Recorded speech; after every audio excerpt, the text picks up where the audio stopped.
This is a game of Hey, That's My Fish. Very fun game with the fun little theme of penguins trying to gobble up these fish.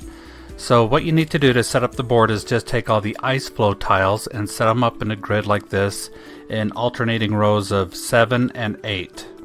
And just put the tiles out randomly. You do need to look out for groups of triples that are touching. If there's 2 tiles of triples that are touching, just go ahead and swap it with one of the other tiles. The other thing to note is you do not want these tiles immediately next to each other because you will be picking these up, and it makes a difference if they're spread just a little bit. They're much easier to pick up that way. After the tiles are laid out, you'll take turns placing your penguins on the board, and the only rule is that you have to place it on a 1 fish tile. So blue may go here, yellow here, and I am just randomly putting these out for the purposes of this explanation. But as you learn the game, you learn to put them in kind of strategic spots. So once the game is set up, you'll go ahead and just take turns moving your penguins and taking the fish. And this is how that goes. So let's say that blue starts. What you do is you choose a penguin, we'll go ahead with this one, and you move it as far as you'd like to in a straight line. He may not jump over other penguins, either of his own color or his opponent's, and he may not jump over holes either, and you'll see where those holes are in just a moment.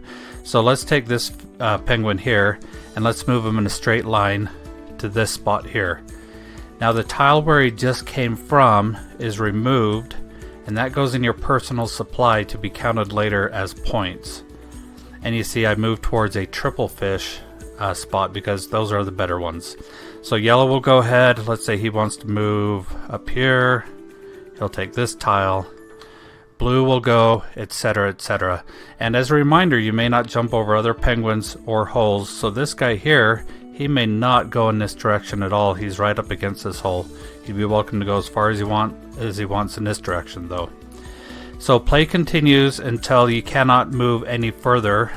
If one player cannot move at all, the other player is welcome to continue taking turns until he has taken as many tiles as he can. So at the end of the game, you're going to end up with several of these tiles, and your points is based on not the number of tiles, but the number of fish on the tiles. So you'll get many more than this, but let's just say this is what I've collected. I have 1, 2, 3, 4 points right there. As I said, you'll collect more than that, but that's basically how the game goes. You'll just kind of try and place your penguins in advantageous spots to get the most fish that you can, and that's Hey, That's My Fish.